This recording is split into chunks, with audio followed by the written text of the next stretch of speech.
Damos gracias al Señor por todo lo que Él está haciendo, por lo que hizo, pero sobre todo por lo que Él estará o continuará trabajando en nuestras vidas. Mire, Dios trabaja de una manera muy interesante. Yo sé que Robert no sabe de qué yo voy a hablar en esta mañana, pero las dos primeras canciones estaban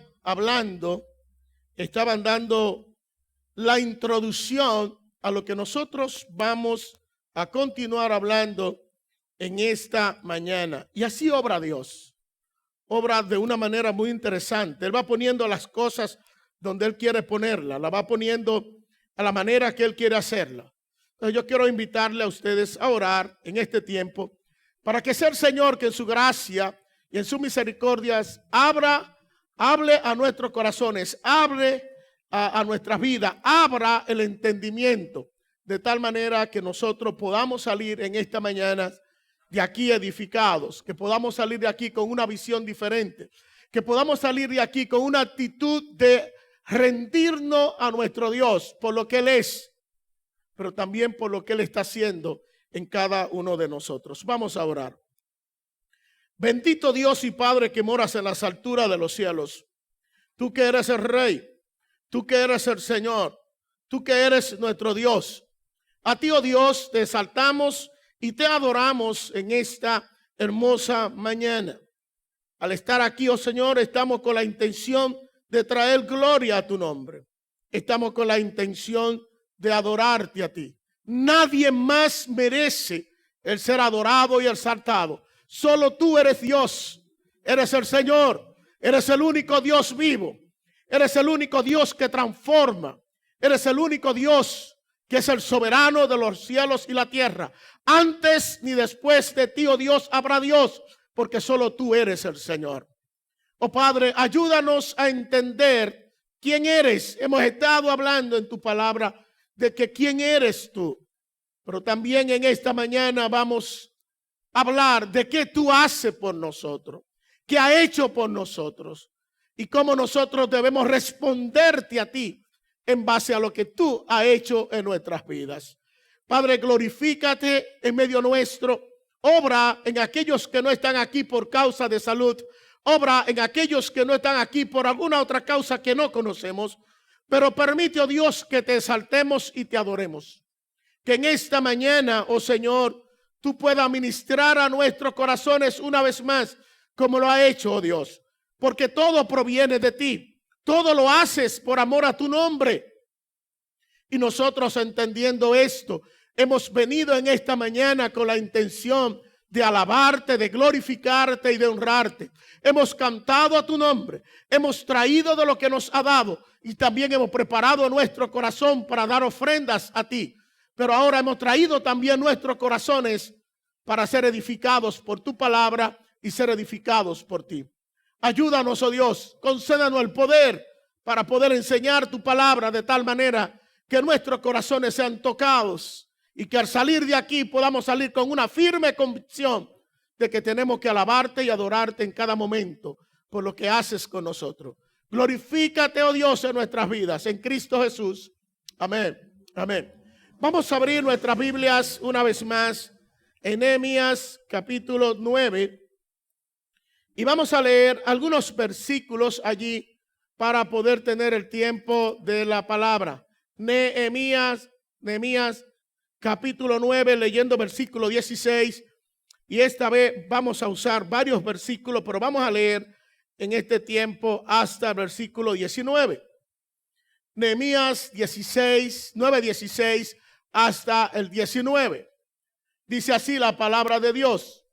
Pero ellos... Y yo quiero que ustedes cuando hablen o escuchen esa palabra, vuelvan atrás y recuerden lo que hablamos la semana pasada. Pero ellos, hablando de quiénes, de nuestros padres, dice, obraron con soberbia, endurecieron su cerviz y no escucharon que los mandamientos. Otra cosa más que hicieron. ¿Qué hicieron? Rehusaron escuchar, si se negaron voluntariamente a escuchar la palabra de Dios y no se acordaron de las maravillas que hiciste entre ellos, sino que, ¿qué hicieron ellos? Una vez más, endurecieron su corazón, es decir, su cerviz, Eligieron un jefe para volverse a Egipto, a su esclavitud. Pero ¿qué hizo Dios? Pero tú, ¿qué eres? Pero tú eres un Dios ¿cómo? Un Dios de perdón, un Dios ¿qué? Clemente, un Dios ¿qué? Compasivo y ¿qué más? Lento para la ira y abundante en misericordia. Pero algo interesante, ¿qué hizo Dios? No los abandonó. Versículo 18. Ni siquiera lo abandonó. ¿Cuándo? Cuando se hicieron un becerro de metal fundido y dijeron, este es tu Dios que te sacó de Egipto. Y cometieron tan grandes blasfemias. Tú, una vez más, en tu gran compasión, lo abandonaste en el desierto. No lo abandonó, ni siquiera en ese punto tan terrible como dice él, no lo abandonaste en el desierto, sino que la columna de nube no los dejó de día para guiarlo en el camino, ni la columna de fuego de noche para alumbrarles en el camino por donde debían andar. Dios bendiga su palabra una vez más en esta mañana. ¿Qué necesitamos hacer? Recordar esto. Por eso queremos que usted venga los miércoles para que usted conozca quién es nuestro Dios. ¿Qué creemos como iglesia? Mire, creemos como iglesia en un solo Dios. En un solo Dios. Y ese solo Dios es personal. Él es el Espíritu purísimo, eterno, infinito y perfecto en todos sus atributos, que posee aseidad. Es decir, no depende de nada ni de nadie para su existencia. Pero también creemos que Dios es mucho más de lo que reveló de sí mismo. Su esencia no puede ser comprendida. Él es inmutable, habita en luz inaccesible, dueño de todas las cosas. Él es el soberano de todo el universo. Por tanto, el destino de todo el universo depende única y exclusivamente ¿de quién? De Dios. Creemos que Dios subsiste en tres personas: Dios Padre, Dios Hijo y Dios Espíritu Santo. Tres personas igualmente infinitas, igualmente Dios, con igual gloria. Sin embargo, no existen tres dioses, sino un solo Dios. Ese es nuestro Dios. A ese Dios vinimos a adorar. A ese Dios nosotros estamos aquí glorificándole en esta hermosa mañana. Ese es el Dios que ha hecho cada una de estas cosas que vemos aquí. Nosotros hace ya 1 o 2 semanas atrás comenzamos a hablar en Nehemías capítulo 9, versículo 16 hasta el 31. Y el tema que le hemos dado es el siguiente: que el creyente puede relacionarse, puede comunicarse con su Dios en base a la gracia y a la fidelidad de Dios. Es decir, que si existen razones por las cuales usted y yo podemos estar delante de Dios, si existen razones por las cuales usted y yo tenemos entrada a la misma presencia de Dios y podemos ver a nuestro Dios obrar y podemos comunicarnos con Él y podemos movernos delante de Él y podemos adorarle a Él, es en base a estas dos verdades fundamentales que nos hablan de nuestro Dios. En primer lugar, porque Dios es fiel. Él es fiel. Y en segundo lugar, por su gracia. Por su gracia. Hermano, no existe nada más, solo su gracia. Y lo que hemos podido ver, recuerde que dijimos que esta oración podemos verla en dos partes. La primera parte desde el versículo 16 o desde el versículo 6 hasta el versículo 31, estamos viendo a un pueblo a un grupo de hombres, los levitas, los adoradores, el pueblo que estaba cerca de Dios, los que ministraban, los que servían. Podemos ver a estos hombres venir delante de Dios y abrir su corazón en una oración al Señor. Y en su oración ellos comienzan a ver la maravilla de Dios a través de la historia de Dios en Israel. Y ellos tienen que entender que el pueblo de Dios, que sus padres anduvieron mal delante de Dios, pero también reconocen la gran bondad, la misericordia del Señor. En otras palabras, ellos reconocen la gracia de Dios.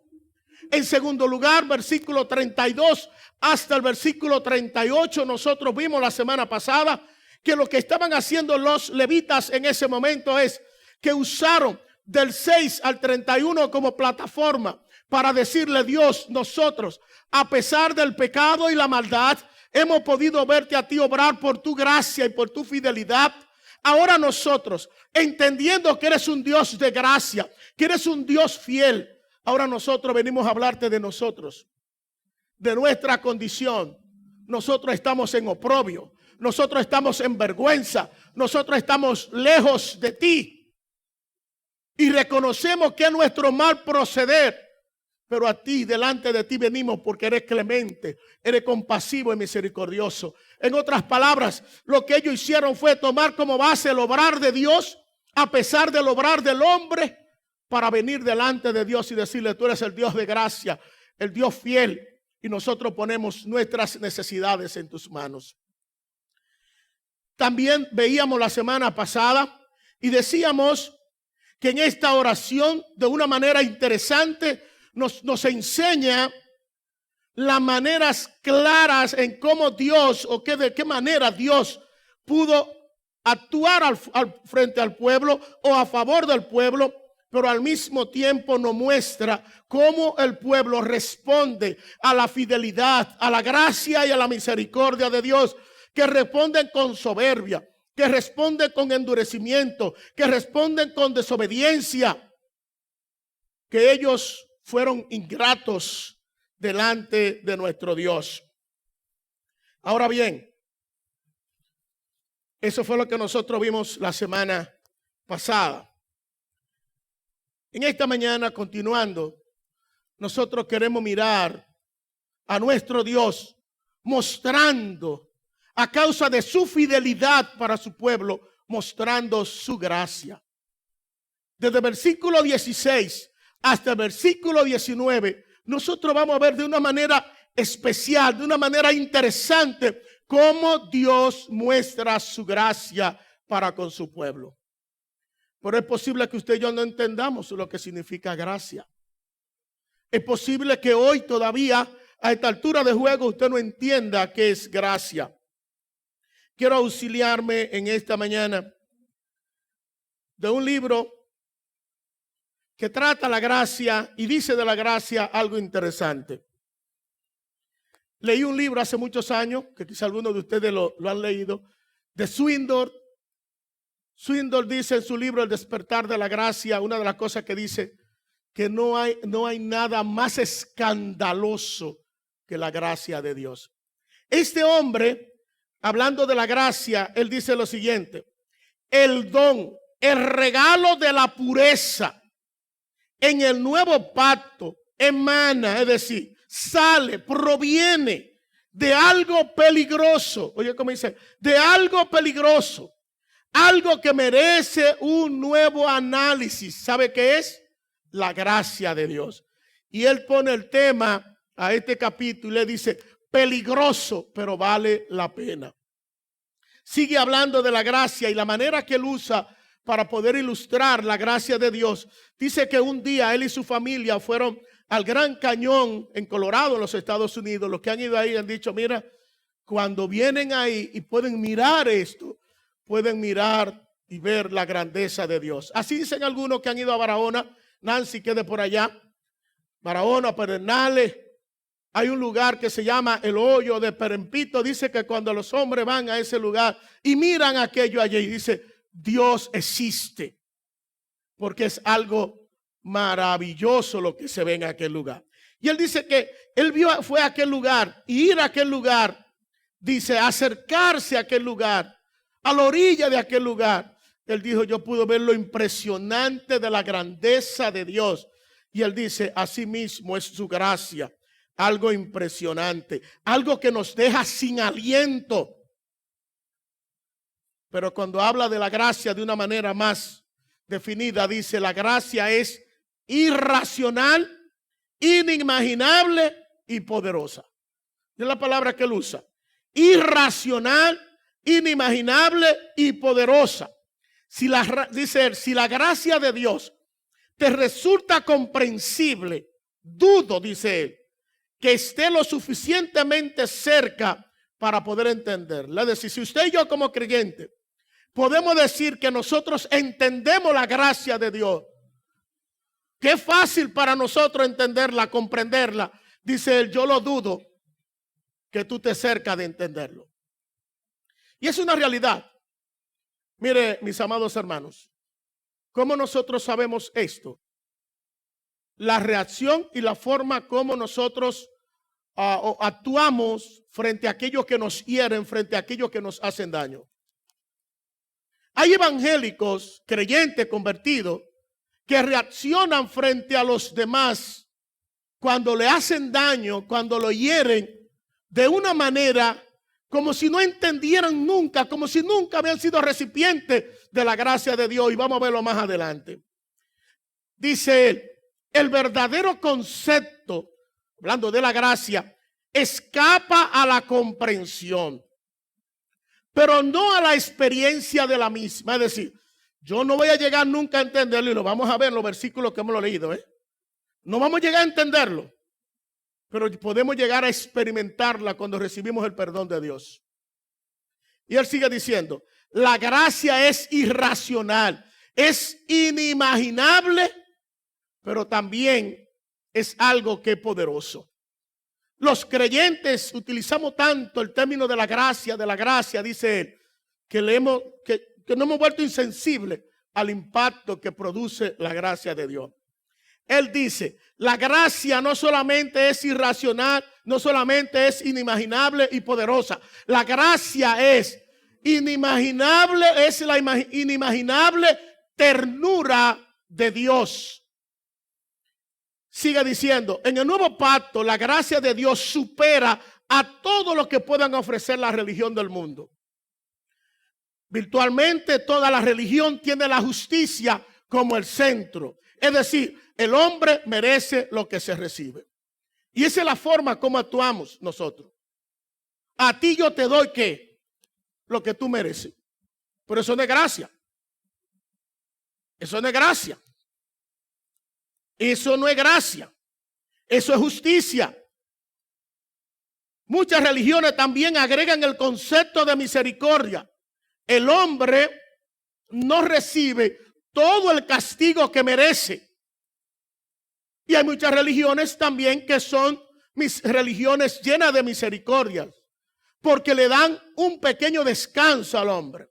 Bueno, antes de mandarte al infierno, te mandamos al purgatorio. ¿Te das cuenta? En el purgatorio, ¿qué tú haces? Te ayudan desde aquí a purgar tu pecado y ya tú estás libre y no te va a la condenación eterna. Sigue diciendo él, solo el cristianismo introduce el concepto de la gracia. Recibir sin razón valedera alguna lo que de hecho no merecemos. La gracia supera abismalmente a la misericordia. Mire, si usted ve que la misericordia es grande, eso está a millones de años luz de parecerse a lo que es la gracia. Sigue diciendo, la gracia es la idea más irracional que existe en el mundo, pero también es la más poderosa. Nada, absolutamente nada resulta más efectivo para transformar vidas que la gracia, por más riesgosa que ésta sea. Por lo menos le llega a la mente algo irracional, inimaginable, peligrosa. Tony Evans, en uno de sus libros, define la gracia de esta manera: como la provisión inagotable de la bondad de Dios. Provisión inagotable de la bondad de Dios. ¿Usted sabe lo que significa una provisión inagotable? Tenemos la idea. Es algo que se puede acabar en algún momento. No es la provisión inagotable. Mira, eso por más que pase y salga, nunca se va a acabar. Es la provisión inagotable de la bondad de Dios por medio de la cual Él hace por nosotros lo que nunca habríamos podido hacer por nosotros mismos. Por eso es que dice, es tan interesante, es peligrosa, pero es lo único que puede transformar la vida de un hombre. Nada más, nada más. Ni la cárcel, ni los palos, ni ponerlo en una silla eléctrica. Nada de eso va a cambiar al hombre. ¿Sabe lo único que cambia al hombre? Lo que te cambió a ti, lo que me cambió a mí. Su gracia. Su gracia. Su gracia, hermano. Si usted y yo hoy estamos aquí, ha sido por su gracia. Es por su gracia. Dios no tuvo que agarrarnos y quedarnos a palos. Dios no tuvo que agarrarnos y ponernos en una silla eléctrica. Dios no nos agarró y nos hizo 20,000 cosas para que nosotros respondiéramos. Él solamente usó algo muy interesante. Su gracia. Su gracia. Y por su gracia, hoy usted y yo estamos aquí en esta mañana alabándole y adorándole. Por su gracia, usted y yo no somos iguales a los demás. Por su gracia, usted y yo tenemos esperanza. Por su gracia estaremos un día en el cielo. Por su gracia estaremos un día por toda la eternidad alabando y glorificando su nombre. Ese regalo que Dios nos hace a nosotros sin merecerlo es dar a la persona en su pecado lo que no merece. Ahora usted va a entender, por lo menos va comprendiendo un poquitito. Vamos al versículo capítulo 9, versículo 16 hasta el 19 para que usted lo vea. Y tenemos que pasar estos versículos un poquito rápido porque volvemos a estar de ellos. ¿Qué hicieron los padres? Dios hizo cosas grandes para con ellos. Fueron soberbios, endurecieron su corazón, decidieron no oír la palabra, versículo 17, rehusaron escucharlo, cerraron sus ojos, fueron ingratos, no se acordaron de la maravilla de Dios. Una vez más decidieron endurecer su corazón, eligieron un jefe, decir, Dios te quita de aquí, tú no sirves para nada, nosotros vamos a buscar a alguien que nos lleve por donde nosotros queremos volver a la esclavitud, no queremos la libertad que tú nos has dado, nosotros queremos seguir viviendo de la condición que hemos estado viviendo. En otras palabras, ellos decidieron sacar a Dios de su vida, no vivir más para Dios, no tener nada que ver con Dios. ¿Qué usted piensa que se merecían esa gente? ¿Qué usted y yo pensamos que merecían ellos?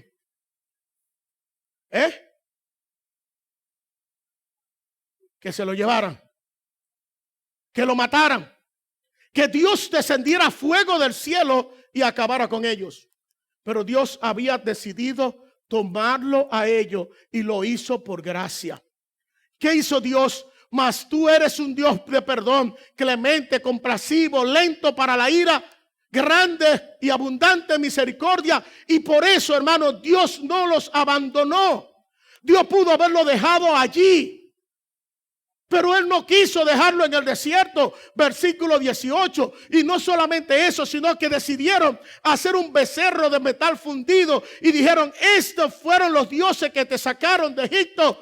Y dice, con toda esa gran blasfemia, mira lo que dice versículo 19.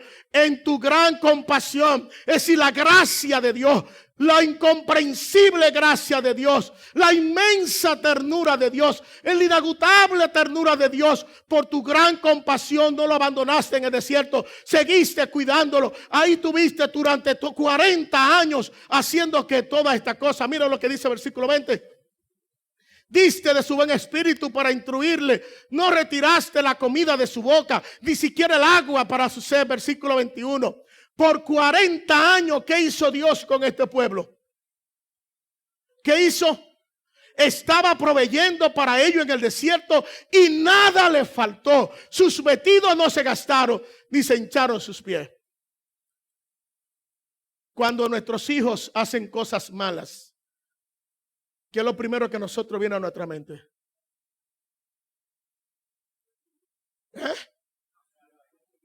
No lo corregirlo, sino castigarlo.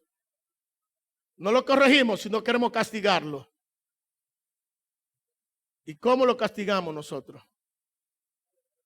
en base al dolor que están provocando en nosotros, no en base a la maldad que ellos están cometiendo. Es que tú me estás haciendo eso a mí, a tu papá, a tu mamá, a mí tú me estás haciendo eso. Y cuando le damos un pecozón, es para que brinque como un pollo y perdone la expresión. Y aquí tú no tienes nada y tú te olvidas de mí y conmigo no cuentes para nada y comienza a buscar palabras. Eso no es gracia ni disciplina. Usted está haciendo justicia porque le está dando lo que el muchacho merece. Pero ¿qué hace Dios con nosotros? 40 años, dice, el pueblo estuvo Dios proveyendo todo lo que ellos necesitaban. Hermanos, esto es gracia, es la provisión inagotable de la bondad de Dios por medio de la cual Él hace por nosotros lo que nunca usted y yo podíamos hacer por nosotros mismos. Es peligroso, sí. La gracia de Dios se ve como algo peligroso, sí. Pero lo único que cambia al hombre es la gracia de Dios. Es lo único. No existe nada más poderoso para cambiar la vida de un ser humano que cuando recibe la gracia de Dios y por la gracia de Dios recibe el perdón de Dios, recibe esa liberación de Dios, esa persona se transformada por Dios. Mira dónde estamos usted y yo. Y hay personas que han sido mejores que usted y yo, están perdidos en los vicios, en cuantas cosas, camino a un infierno. Y quizá usted y yo no éramos los mejores, pero su gracia nos alcanzó. Su gracia nos alcanzó. Y porque su gracia nos alcanzó, tus ideas son diferentes. Tu corazón está enfocado a Dios. Tu vida está dedicada al Señor. Y estamos aquí rindiéndole culto a algo que significa para mucha gente algo que no tiene sentido. Pero para usted y para mí tiene sentido. Porque estamos celebrando a aquel que nos salvó y que derramó toda su gracia sobre nosotros. Ahora bien, ¿por qué no entendemos la gracia? Porque queremos mirar la gracia desde un trasfondo blanco. Y desde un trasfondo blanco no vamos a poder mirar la gracia de Dios. Tenemos que mirar la gracia de Dios desde un trasfondo oscuro. ¿Qué significa esto? Se lo explico de esta manera, lo que me van buscando un pasaje de las Escrituras que está en Efesios capítulo 2, versículo 1 en adelante. Dice que las personas que venden joyas y aquellos que venden diamantes, más bien, cuando van a mostrar un diamante, no buscan cualquier superficie para mostrar el diamante. Dice que la gran mayoría de ellos tienen una tela de terciopelo negro. ¿Cuál es el objetivo? Que cuando ponen el diamante sobre esa tela, van a poder apreciar la belleza de ese diamante. Si lo ponen en cualquier superficie, no lo van a ver. Cuán hermoso es. No van a ver sus atributos. No van a poder apreciar la hermosura de un diamante. Eso mismo pasa con nosotros. Si vemos la gracia desde la perspectiva donde usted y yo estamos ahora siendo perdonados, transformados por el Señor, no vamos a ver quiénes éramos y lo que Dios hizo para sacarnos de allí. Mire cómo Pablo nos lleva a ver esto. ¿Cómo éramos nosotros antes de ser perdonados por el Señor? ¿Cómo éramos? Estábamos muertos en nuestros delitos y pecados. Versículo 2. Anduvimos en otro tiempo como andan los que no tienen esperanza en la corriente de este mundo. ¿Quién los guiaba? El diablo. Entienda, eso es el diablo. El espíritu que ahora opera en quiénes. En los hijos de quiénes. Así éramos nosotros, versículo 3. Entre los cuales todos nosotros en otro tiempo vivíamos. ¿Cuáles pasiones? La de nuestra carne. ¿A quién vamos a satisfacer? ¿A Dios? No, a los deseos de la carne y la mente. Y éramos por naturaleza ¿qué? Hijos de ira, lo mismo que los demás. Usted y yo estábamos perdidos, sin esperanza alguna. Dame versículo 11, por favor. ¿Quiénes éramos en otro tiempo? ¿Quiénes éramos? Incircunciso. ¿Qué significa eso, incircunciso? ¿Tiene algún significado para usted hoy? Si no tiene, yo lo voy a ayudar. ¿Recuerdan cuando David estaba frente al gigante Goliat? ¿Cuál fue la descripción que usó David para referirse a Goliat? ¿Quién es este incircunciso que viene a hablar contra Dios? ¿Sabe lo que significaba eso? Las señales del pacto de Dios no están con él. Las señales de Dios, la marca de que le pertenece a Dios, no está con él. Él no tiene nada que ver con Dios. Y si no tiene nada que ver con Dios, Dios no está con él. Entonces nosotros éramos iguales. No teníamos nada que estar con Dios. Mira el versículo 12. ¿Cómo éramos? ¿Cómo estábamos? Separados de Dios. ¿Qué más? Excluidos de la ciudadanía de Israel. ¿Qué más? Extraño a los pactos de la promesa, sin tener esperanza y sin Dios en este mundo. Versículo 13. Pero ahora la cosa cambia. ¿Cuál era la condición nuestra? Perdido. Sin nada. No podíamos hacer nada para volvernos a Dios. Colosenses, capítulo 1, versículo 20. ¿Cuál era nuestra condición? Nos reconcilió. ¿Por qué? ¿Por qué nos reconcilió? ¿Estábamos cómo? Versículo 21. ¿Cómo estábamos nosotros antes? Alejados de Dios. ¿Y éramos de qué? Enemigos de Dios. Dice que teníamos un ánimo hostil contra Dios. Éramos enemigos, ocupados en las malas cosas. Esa era la condición suya y la condición mía. Romanos capítulo 3, versículo 10 en adelante, para que usted vea quiénes éramos. Romanos 3:10. 3:10, por favor.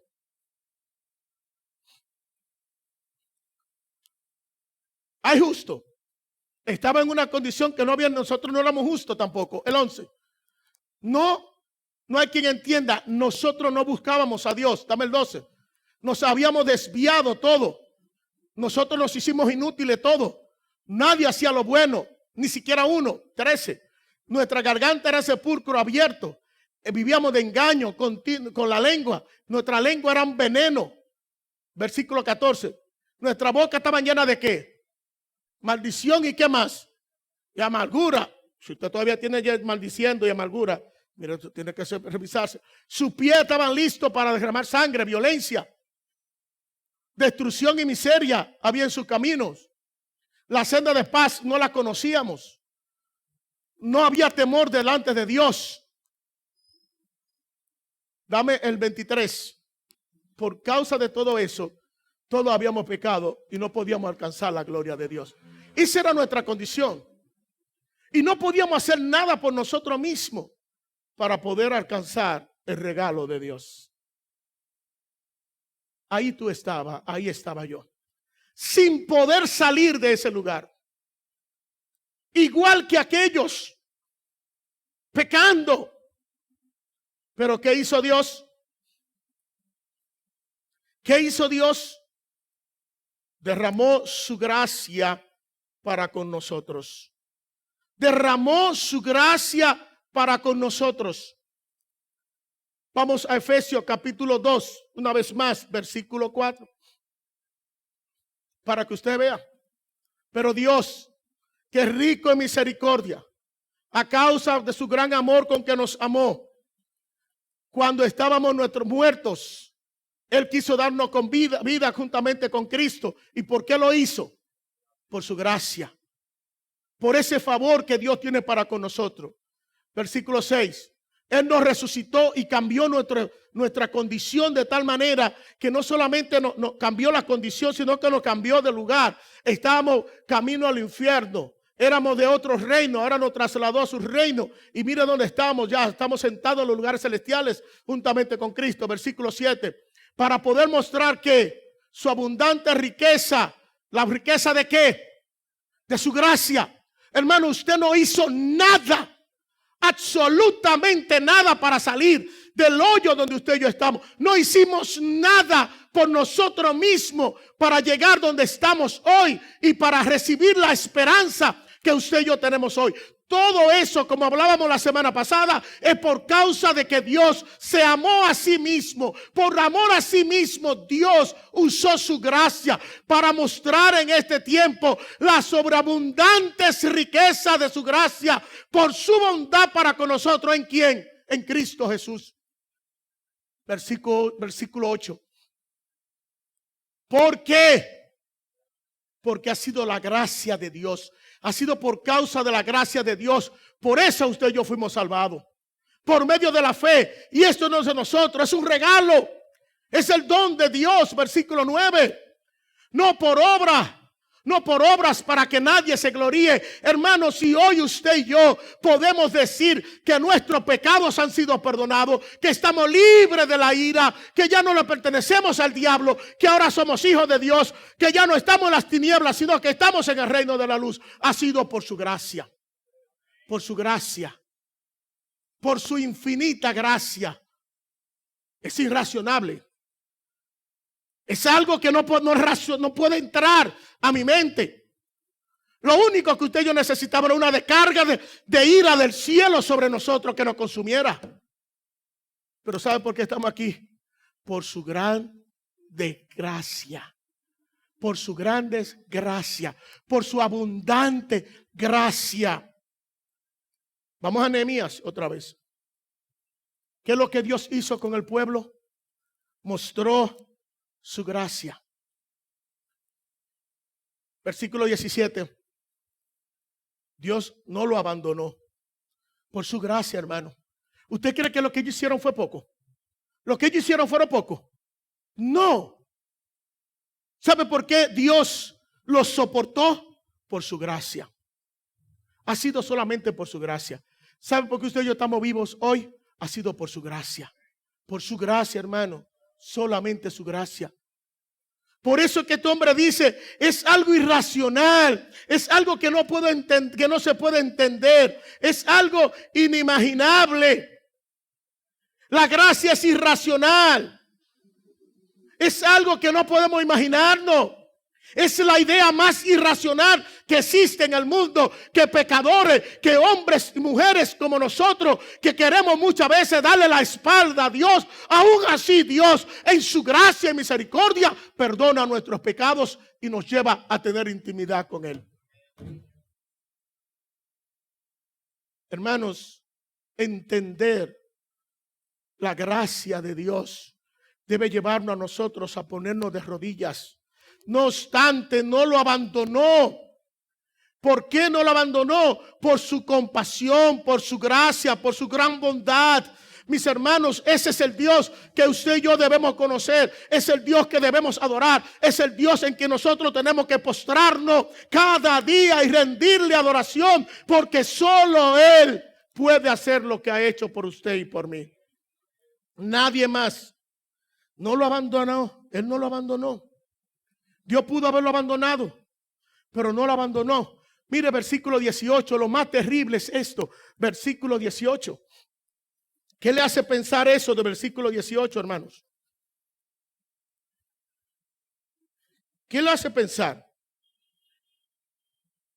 ¿Qué hicieron? ¿Qué hicieron ellos? ¿A qué les recuerda eso? ¿Qué pasaje de las Escrituras les recuerda eso? Tú ves que no estamos leyendo la Biblia, no la estamos estudiando con corazón. Romanos capítulo 1, versículo 18 al 30. ¿Qué dice? ¿Qué hicieron ellos?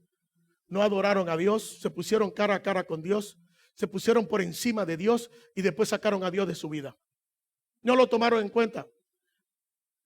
Dame 28, 1:28. Y como ellos no tuvieron a bien reconocer a Dios, en otras palabras, dice la versión Reina Valera, no tomaron en cuenta a Dios.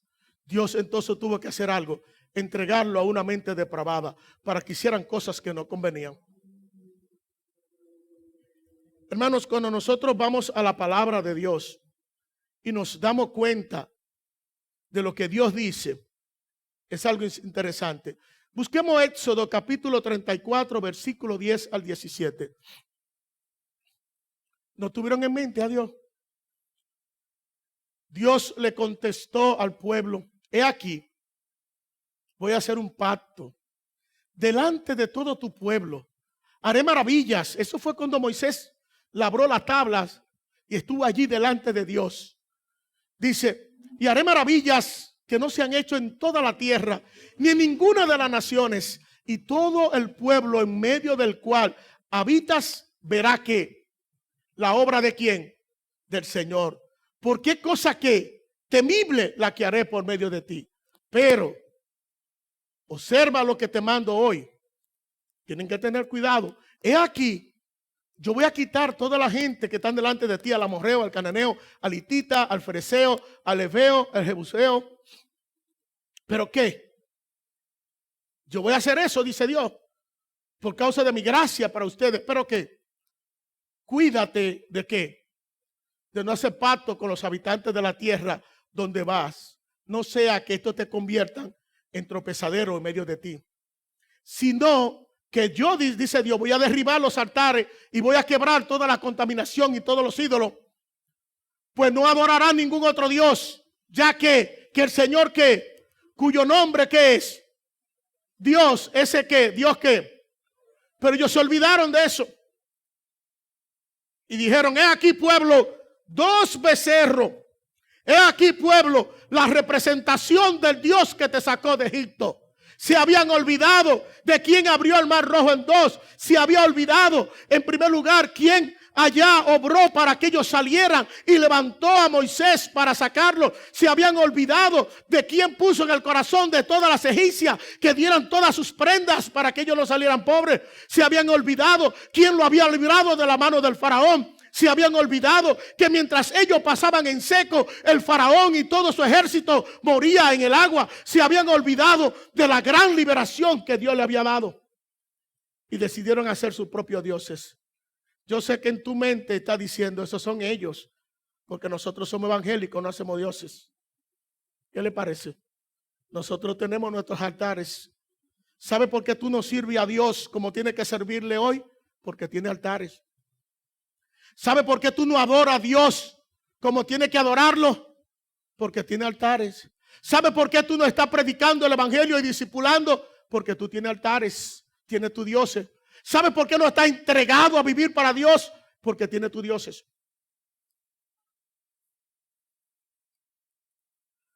¿Me está entendiendo?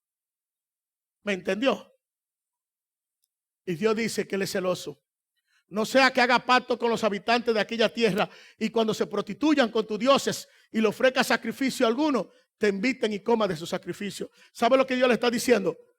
Hermanos, tengan cuidado de tener relaciones con impíos, de no creyentes. ¿Por qué? Porque los no creyentes lo que te van a llevar es a prostituirte. ¿En qué sentido?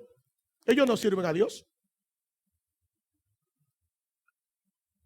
Y si ellos no sirven a Dios, ¿qué van a hacer? ¿Qué vamos a hacer con ellos? Por eso que David dice, ¿quién eran sus compañeros? Los que dicen a tu casa van, te adoran. ¿Se da cuenta? ¿Quiénes son tus amigos? ¿Son creyentes, evangélicos convertidos? ¿Sirven al Dios que tú sirves? ¿O son inconversos, impíos? ¿Tú crees que tú lo vas a doblegar a que vivan como tú vives? Mentira del diablo. Tú vas a ser un prostituto si sigues con ellos. Eso es lo que dice ahí. No sea que se prostituyan con sus dioses y hagan también que tus hijos se prostituyan con los dioses de ellos.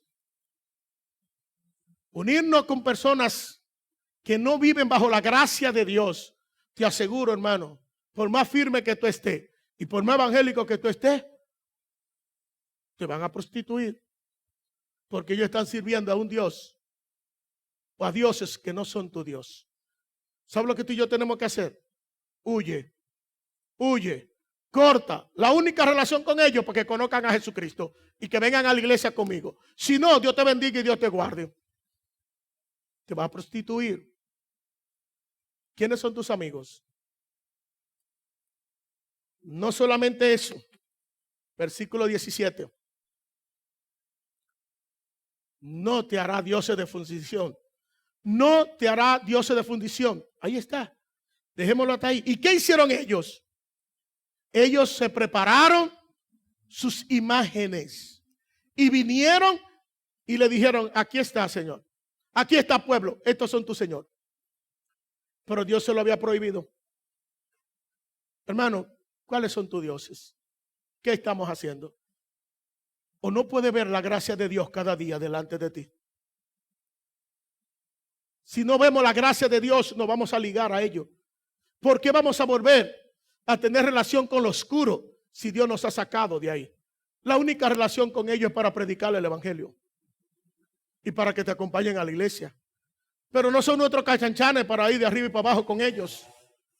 Porque dice la Biblia, te pueden prostituir. Tienes que cuidarte. Pero una vez más, nuestro Dios es un Dios de gracia. Pero dice, básicamente, volvemos a Nehemías. La palabra que está ahí en el 18, cometieron gran blasfemias. La idea es despreciaron a Dios.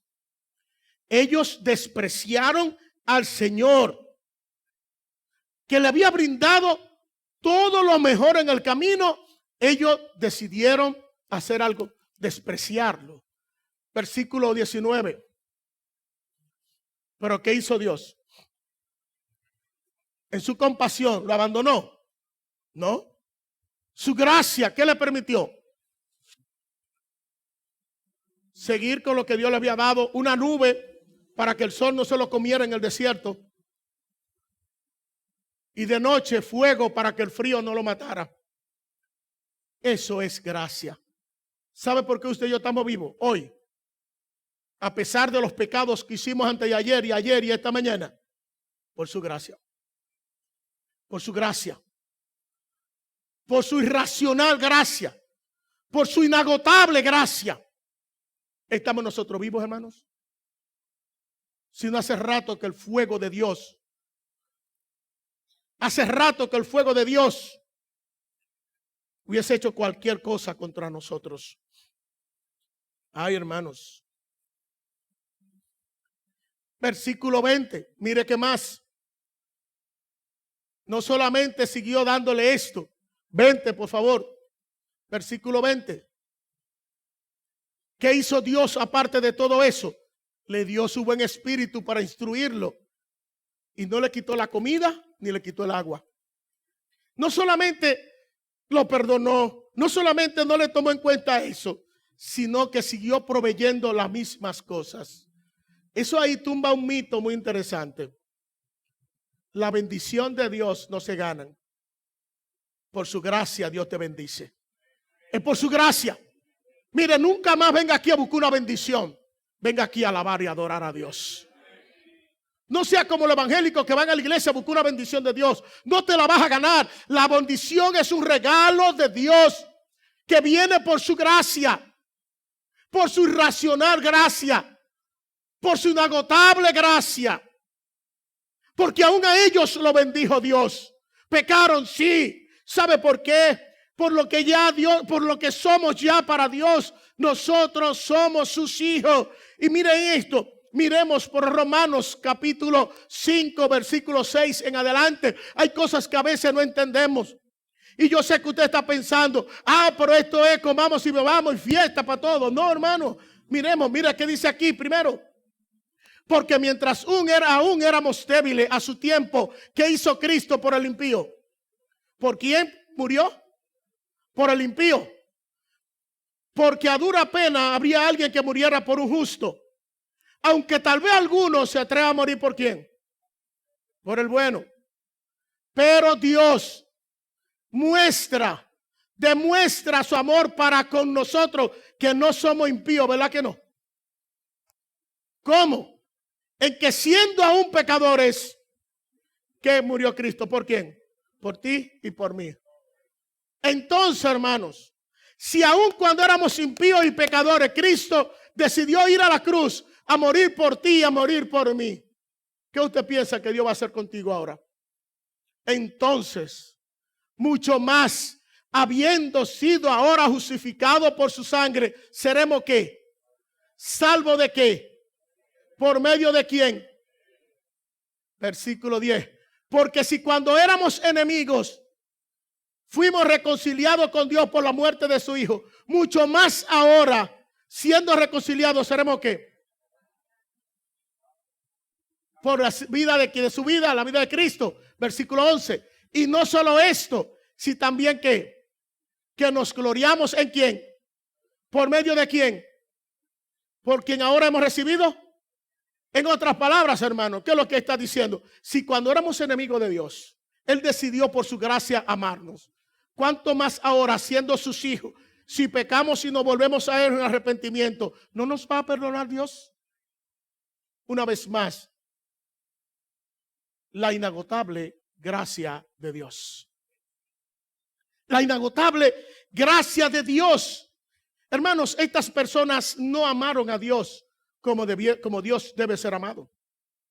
Ellos desobedecieron, se rebelaron, fueron rebeldes, fueron malos, fueron ingratos delante de Dios. Pero ¿sabe qué?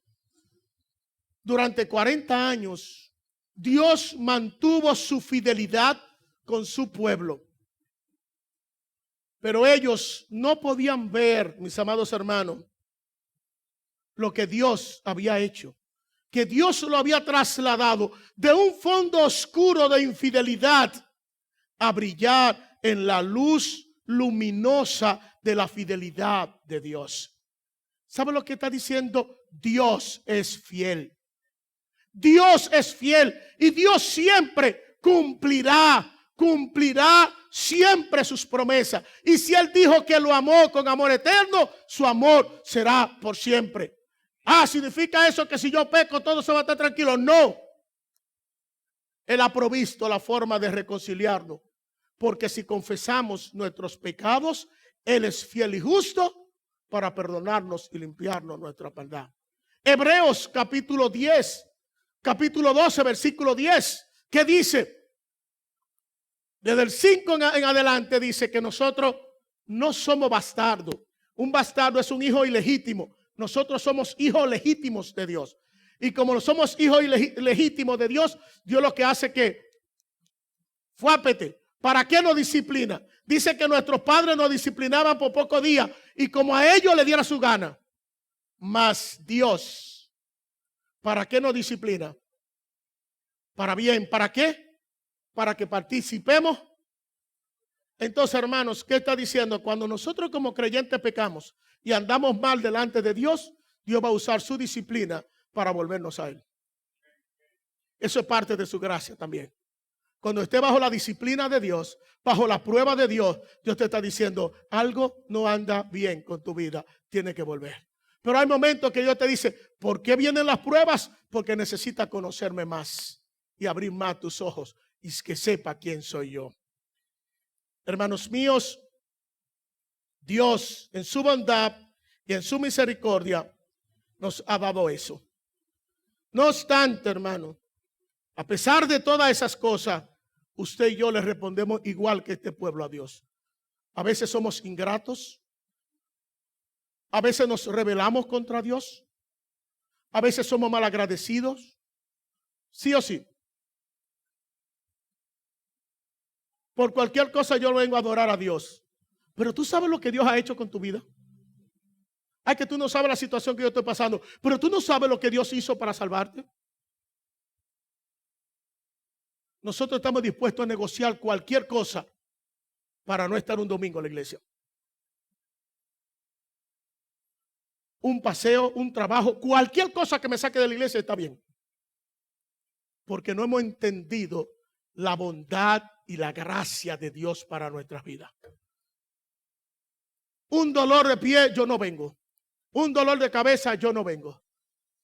Hasta que usted no entienda lo que Dios ha hecho en tu vida, tú no vas a venir arrastrándote aquí. Si llegara a entender lo que Dios ha hecho en tu vida y la importancia que tiene por su gracia estar junto, hasta arrastrándote llegarías tú a venir a alabar a Dios aquí.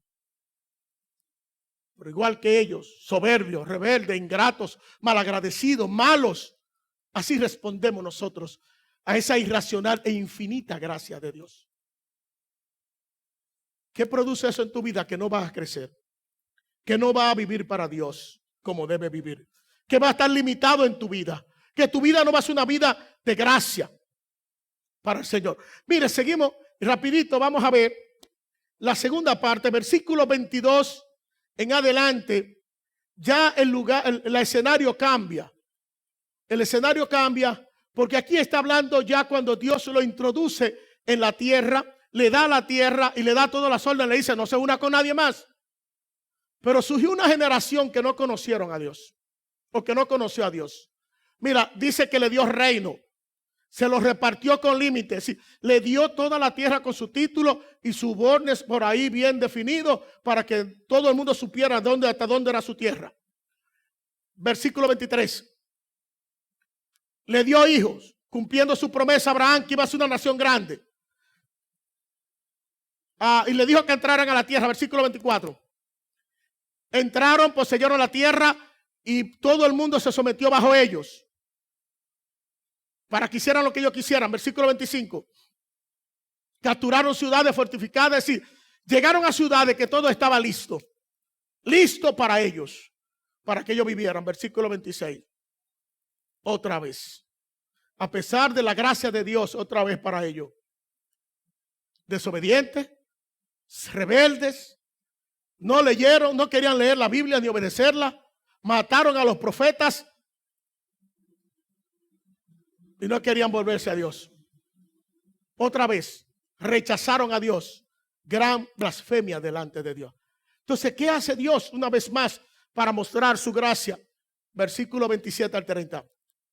Entonces, esta es la historia del libro de Jueces, que es un espiral, entra y salía. Entonces, ¿cómo Dios mostró su gracia para con ellos? Le mandó los enemigos, pruebas, dificultades. 300 años pasaron ellos en esto. Cuando no escuchaban la voz, no oraban, no venían delante de Dios, entonces venían los enemigos. Y entonces cuando estaban en gran aflicción, ¿qué hacían? Clamaban por Dios, que es un Dios de gracia y misericordia. ¿Qué hacía? Lo escuchaba y lo liberaba. Versículo 28. Pero cuando tenían descanso, que ya estaban bien, libres otra vez, volvían a hacer lo mismo. Y tú, ¿qué dice el versículo? Y por eso tú lo abandonabas. ¿En quién? Es decir, no lo abandonaba Dios, sino lo ponía en manos de ¿quiénes? De los enemigos, porque los enemigos en ese punto eran un medio de gracia que Dios estaba utilizando para llevarlo a ellos. Y cuando estaban otra vez apretados, cuando se le apretaba el cuello, ¿qué hacían? Volvían y clamaban de nuevo. Y tú lo oías desde el cielo. ¿Y qué hacía Dios? Los rescataba conforme a qué? A su gracia, a su compasión. 29. Lo amonestaba para que volvieran por medio de tu ley. Pero ellos obraban con soberbia. No escuchaban los mandamientos, sino que pecaban contra ti, contra tus ordenanzas, por las cuales, si el hombre la cumplía, iba a vivir. Y dieron la espalda en rebeldía, endurecieron su cerviz y no escucharon. Versículo 30. Sin embargo, esa palabrita, sin embargo, significa tu gracia. ¿Qué hizo la gracia? Tú lo soportaste por muchos años. ¿Cuántos años? ¿Cuántos años, hermano? ¿40? No. El libro de los Jueces abarca 300 años. ¿Cuántos años soportándolo Dios? Y lo amonestaba con tu espíritu por medio de los profetas.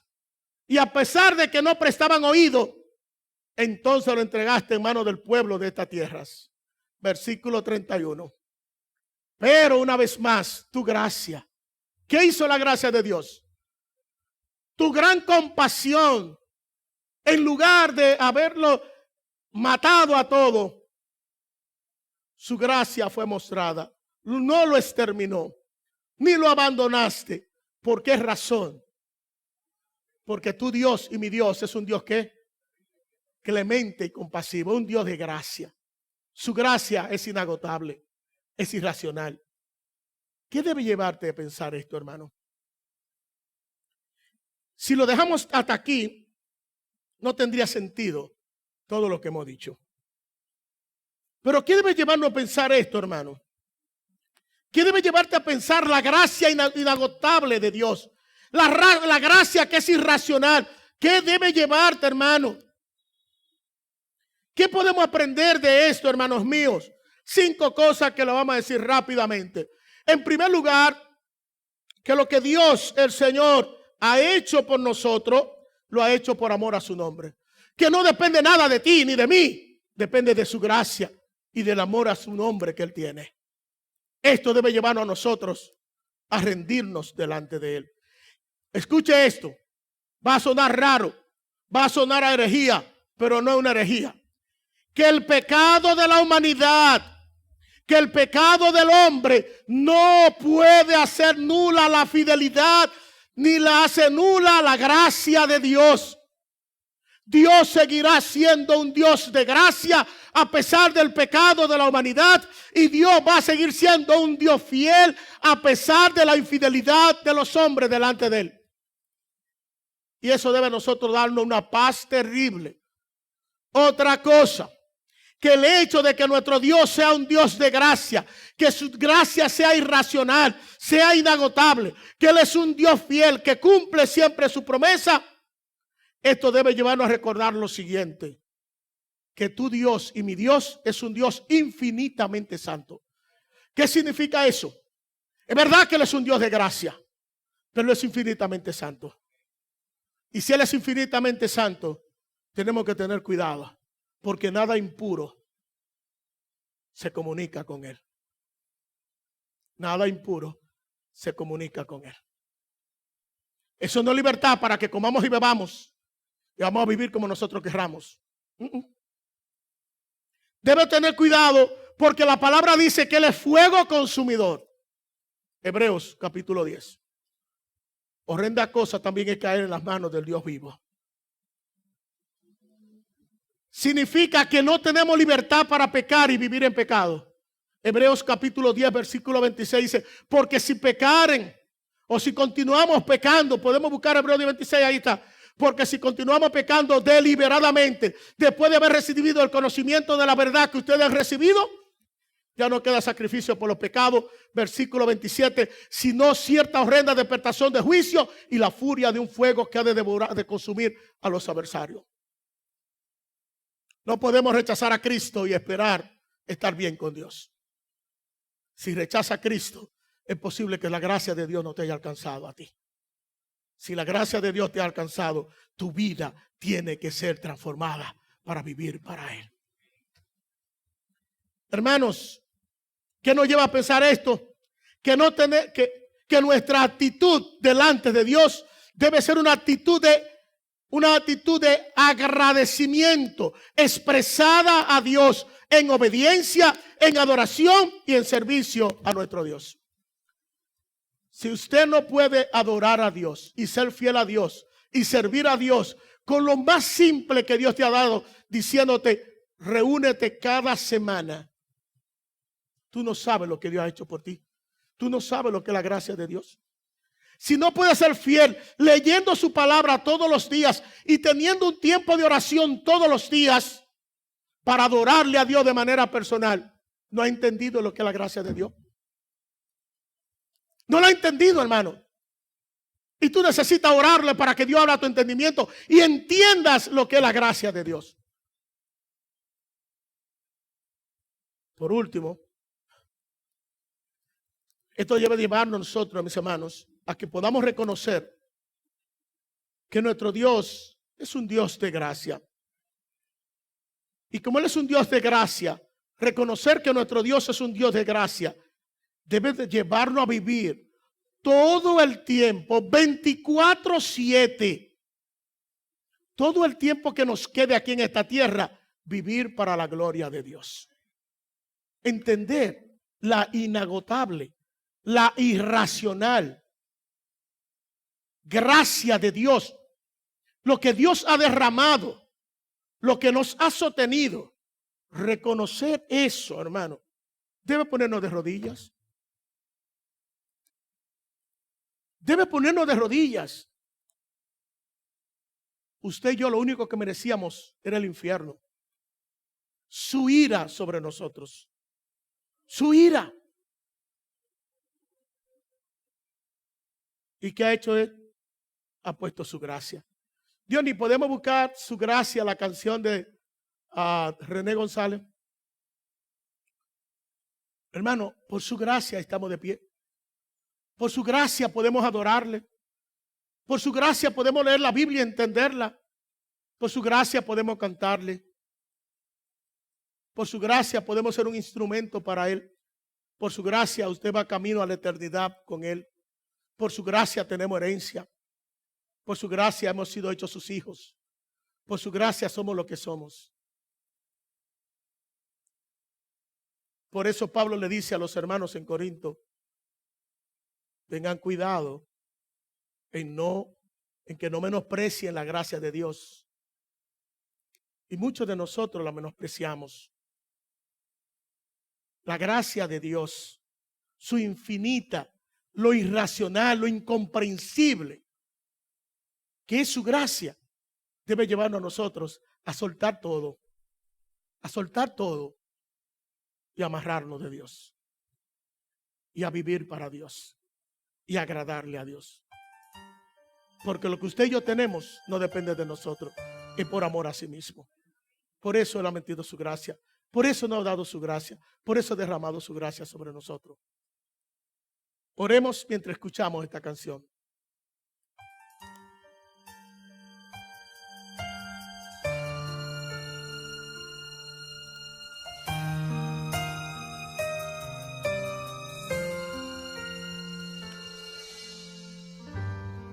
He pasado por el valle de la muerte y al gritar tu nombre vuelvo a renacer. Me he sentado a la sombra del olvido, mas tu luz radiante me hace comprender que soy la justicia de Dios, que mi cautividad quitó. Caerán 1000 a mi diestra, mas sigo confiado, no me tocarán. Pues mi fe no está basada ni en los comentarios, ni en el que dirán. Él me ha hecho vencedor y a su diestra me sentó. Solo tu gracia me ha sostenido, solo tu gracia me ha sostenido. Tú me has hecho comprender que no tengo que temer, que mi fe es suficiente y venceré. Solo tu gracia me ha sostenido, solo tu gracia me ha sostenido.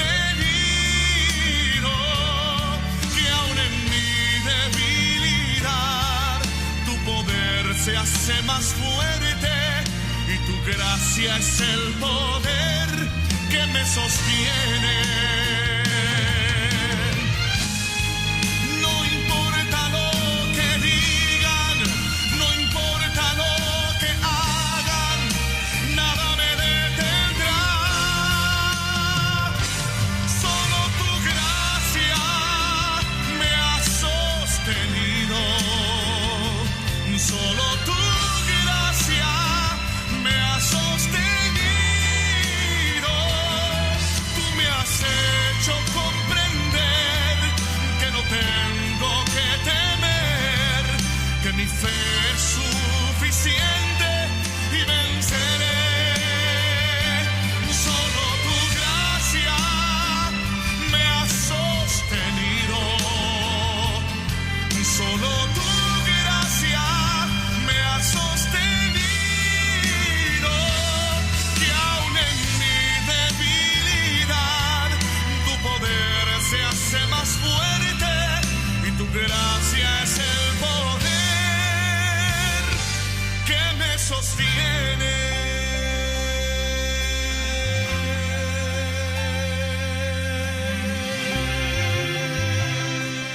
Así es. Solo tu gracia, Señor, nos ha sostenido. Y hoy estamos aquí, Señor, solo por tu gracia. Por tu gracia, Señor, podemos entrar a tu presencia. Por tu gracia podemos adorarte. Por tu gracia tenemos la certeza de que un día estaremos por toda la eternidad contigo. Por tu gracia, Señor, tu gracia, tu infinita e irracionable gracia, Señor, es la que nos mantiene en pie. Pero en esta mañana, Señor, después de hablar de tu gracia, yo quiero pedirte junto a tu pueblo perdón. Porque así como este pueblo que muchas veces se rebeló contra ti, actuó mal delante de ti, nosotros también lo hemos hecho. Y hoy pedimos que tu gracia, Señor, nos abrace y que la sangre preciosa que fue derramada en la cruz del Calvario por nuestro Señor pueda limpiarnos y hacernos aceptos delante de ti.